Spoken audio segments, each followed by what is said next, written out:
A big thank you to Jero for sponsoring today's video on Patreon. Muldrotha versus Korvold. With a turn 2 Sylvan Library, Life from the Loam for the fetch, that's looking pretty good. We draw into Soul Guide Lantern, we will grab a Tricycle land, I think. Okay, don't have a Tricycle land in here apparently. Yeah, we definitely want green mana, so go for the Overgrown Tomb. Probably wanted a complete lack of tap lands in this deck, which is why I didn't include the Triome. Play the Cavern of Souls, name Elemental for our commander, and then we'll hope that our opponent isn't holding up removal for an enchantment or artifact. Drew into Ashiok Dreamrender there, by the way. Dockside Extortionist making an additional mana, so maybe they're eager to get a Cultivate off and can't draw into the third land for it.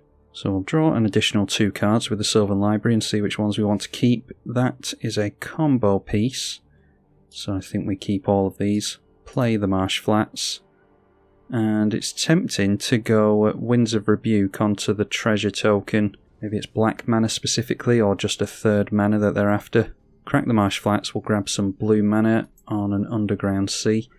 And yeah, I think I will go for Winds of Rebuke.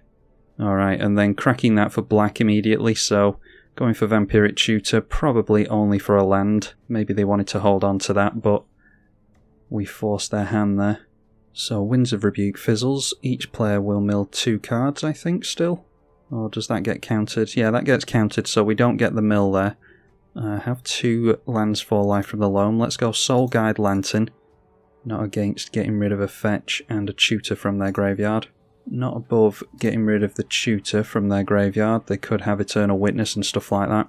So they managed to grab themselves the Sol Ring, which is likely what they tutored for. Alright, and Crucible of Worlds apparently went for the wrong thing with the Soul Guide Lantern. Yeah, because they'd be in a slightly worse position there if they hadn't been able to get the Scalding Tarn. So let's exile each opponent's graveyard with the Soul Guide Lantern. We'll get rid of that Scalding Tarn now. Alright, into another combo piece. Utopia Sprawl along with Pemin's Aura. We just need the Arbor Elf, and then we've got infinite mana. Yeah, so I think we keep all of these again. Play the Bloom Tender here, so that we've got a creature. Then we can drop the Gaia's Cradle. We want a blue forest for the Utopia Sprawl, so yeah, let's just drop the Lotus Petal. I think we're okay to go Life from the Loam here. Put those 2 lands into hand, and yeah, we'll just leave it at that, I think. Tainted Pact from our opponents, so yeah, might just combo off straight away here, or they're looking for something specific. They shown us a few cards here, maybe stopping at Snuff Out.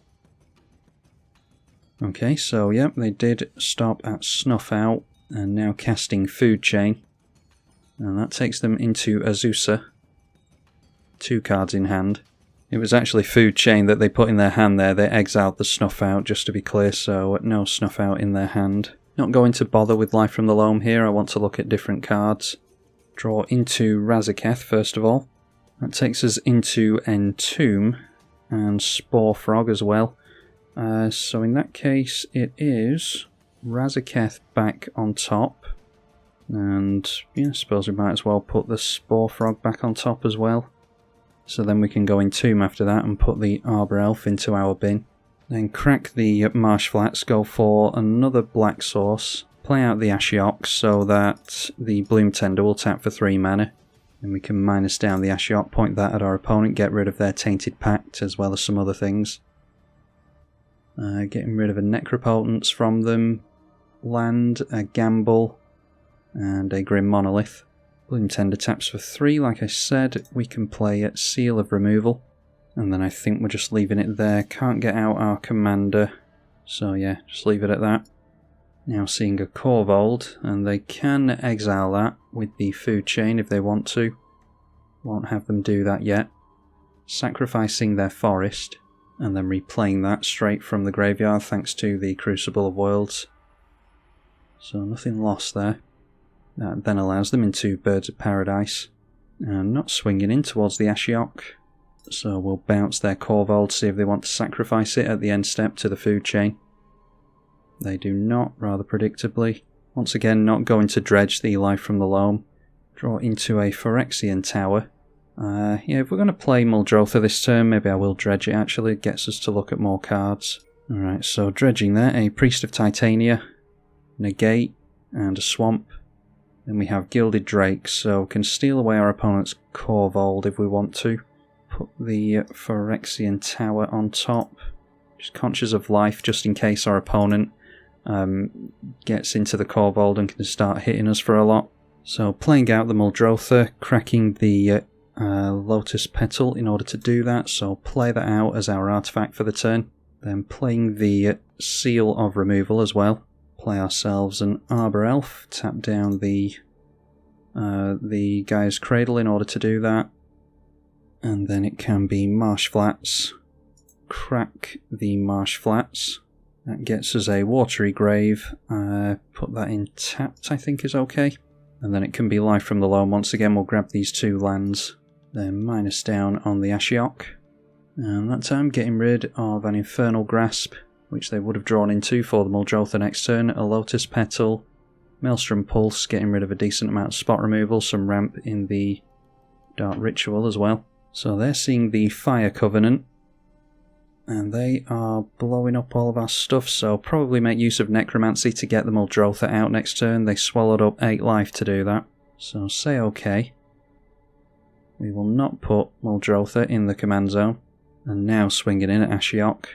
Do want to keep that in play because it switches off tutors as well as getting rid of their graveyard, so probably won't take that down again. So let's first dredge with the Life from the Loam again. Dredging a Strip Mine, Mana Drain, and a Seal of Primordium, which is good against the Crucible, I think. Okay, and Command Beacon could be useful. Swan Song is probably a good idea to keep hold of, but yeah, I'm conscious of life at the moment, so I'm actually going to put both of those on top against my better judgment. Could draw a card with the Soul Guide Lantern this turn, actually. So we'll play out the Necromancy to get our Muldrotha back. Then we want Seal of Primordium. That is our enchantment for the turn. And can blow up the Crucible of Worlds, I think. Play Strip Mine as the land for the turn. That can get rid of their black mana here, I think. Play the Lotus Petal as our artifact for the turn. We're not shuffling the top of our library, so we've still got access to the Swan Song and the Command Beacon on top if we want it. Play Priest of Titania. Oh, actually, meant to play the Bloom Tender there instead. Oh well. We will leave it at that and see if our opponent can do anything about us here. In fact, we're about to allow our opponent to play the Jewel, aren't we? So let's get rid of the Crucible of Worlds now. No, Demonic Tutor from our opponent isn't going to do it for them. This is why Ashiok is so good. So just wasted their only black mana on that, thanks to the Birds of Paradise. They could sacrifice creatures to the food chain in order to make black mana. So doing that is only on creature spells though. They sacrifice all this to food chain, replaying the Korvold. They will have to sacrifice a permanent, sacrificing their forest. Playing a Yavimaya, which will give us access to all the green we could want. And doesn't seem as though they've got anything else to do, so probably play Gilded Drake. Gilded Drake goes very nicely with the Seal of Removal, so won't bounce their commander here. So drawing to the Swan Song, we've got Zur's Weirding as well. We're actually not doing too great on life, so I'll put Zur's Weirding and the Command Beacon on top. Play out the Bloom Tender that I should have got out last turn here. Play the Soul Guide Lantern so that we can exile our opponent's graveyard. Got some good cards available to them over there.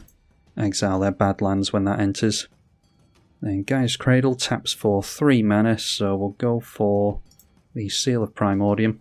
Play out the Gilded Drake, see if they want to sacrifice their Korvold and add some more command attacks to it. We'll pretty much make it unattainable to them at that point, I think. They do not, so we do get control of their Korvold. We're okay to blow up the food chain there then. That will give us a plus counter, draw us a card because we sacrificed a permanent, get into the Command Beacon. And I'll just play the Command Beacon here, I think. Might as well tap Priest of Titania for 2, play the Life from the Loam and grab a Strip Mine.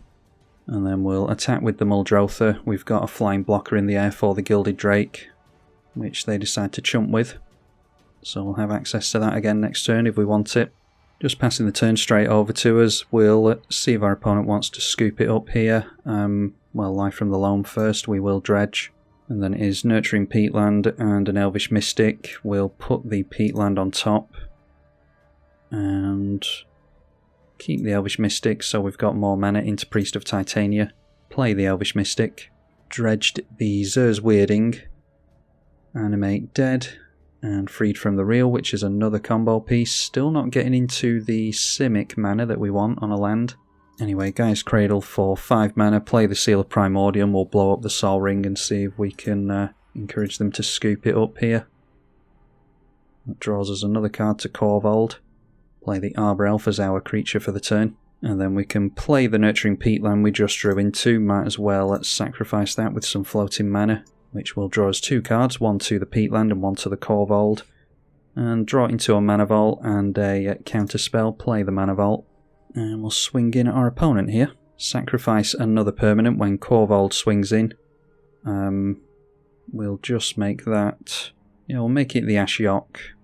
So I should have taken the Ashiok down here, but we can replay it this turn. Draw into an Abrupt Decay. Replay the Ashiok with Bloom Tender mana, which actually taps for 4 now thanks to the Korvold. Life from the Loam onto the Nurturing Peatland, and we'll leave it there. Discard 3 lands to hand size, including the Peatland that we just dragged out with Life from the Loam. They did get into an Arid Mesa, but once again, Ashiok doing some work there. They can't search their library. Massive kudos to my opponent for sticking this out, because it's pretty brutal. Oh, I've actually forgot as well. Not that we can do anything with the infinite mana at the moment, but thanks to the Yavimaya, all of our lands are Simic lands, aren't they? Or all the blue developing ones anyway, so Watery Grave is going to be a Simic land. We can maybe show our opponent that we've got infinite mana, do some dredge first, and just like that we get into the breeding pool anyway. Put that on top. Put both of those on top, because we can shuffle them away with one of our fetches. There's a Trinket Mage, so Utopia Sprawl onto the Watery Grave. So we'll just quickly make the infinite mana with Arbor Elf here so that we can hold up any interaction. And I'm pretty sure we've got the win on our opponent here, just turn the 2 commanders in sideways. So Korvold swinging in, we sacrifice something, we'll just bin the Lotus Petal. That goes up to 10 power. Alright, so our opponent seems to have gone AFK now. I mean, kudos for them sticking it out all this time, like I said, but yeah, now they seem to have just walked away from the computer. There's nothing they can do here. We've got infinite mana with the Arbor Elf. We tap or untap a forest.